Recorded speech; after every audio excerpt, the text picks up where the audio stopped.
পশ্চিমাদের মোকাবেলায় গোপনে উত্তর কোরিয়ার নেতা কিম জং উনের সাথে হাত মিলিয়েছেন ইরানের শীর্ষ ধর্মীয় নেতা আলী খামেনি। একজোট হয়ে ইউরোপে ক্ষেপণাস্ত্র হামলার পরিকল্পনা করছেন তারা।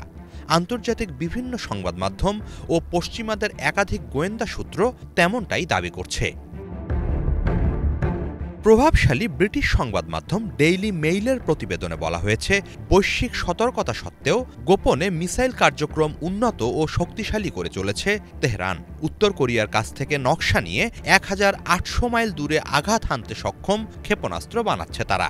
এই ক্ষেপণাস্ত্র ইউরোপকেও লক্ষ্যবস্তু করতে সক্ষম।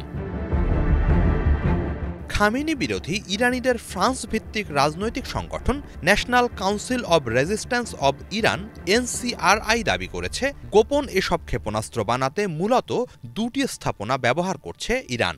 ওইসব স্থাপনা স্যাটেলাইট উৎক্ষেপণ কেন্দ্র ও মহাকাশ গবেষণার কাজে ব্যবহার করা হয় বলে প্রচারিত। সেসবের আড়ালেই চলছে আন্তঃমহাদেশীয় ক্ষেপণাস্ত্র প্রকল্প। এর মাঝে সেমনান প্রদেশের শাহরুদ শহর সংলগ্ন স্থাপনায় ১৮০০ মাইল দূরপাল্লার ক্ষেপণাস্ত্র তৈরির কাজ চলছে। এখান থেকে শিগগিরই ঘায়েম 105 মডেলের একটি ক্ষেপণাস্ত্র পরীক্ষা করা হবে বলে দাবি এনসিআরআই এর। উত্তর কোরিয়ার কাছ থেকে গোপনে ইরানের মিসাইল নকশা নেয়ার ব্যাপারে প্রতিবেদন করেছে আর এক ব্রিটিশ সংবাদ মাধ্যম দ্য টেলিগ্রাফও। এসব ক্ষেপণাস্ত্র পারমাণবিক ওয়ারহেড বহনে সক্ষম বলেও দাবি করেছে তারা। মার্কিন গোয়েন্দা সূত্রের ধারণা, কয়েক মাসের মধ্যেই পারমাণবিক অস্ত্র বানানোর সক্ষমতা অর্জন করেছে তেহরান। যুক্তরাষ্ট্র ও ইসরায়েল জোট যে কোনো সময় হামলা চালাতে পারে, তা মোকাবেলায় ইরান মরিয়া হয়ে উঠেছে। গোয়েন্দা সূত্রের বরাত দিয়ে এমনটাই জানিয়েছে মার্কিন সংবাদ মাধ্যম নিউ ইয়র্ক টাইমস।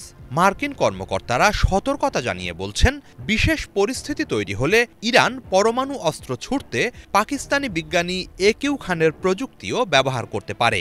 ওই প্রযুক্তি পুরনো হলেও পরমাণু ওয়ারহেড বহনে সক্ষম।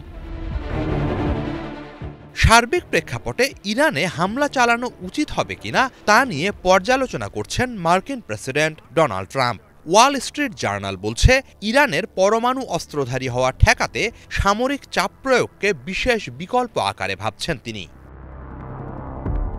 হিজল জোবায়ের, বাংলা ভিশন।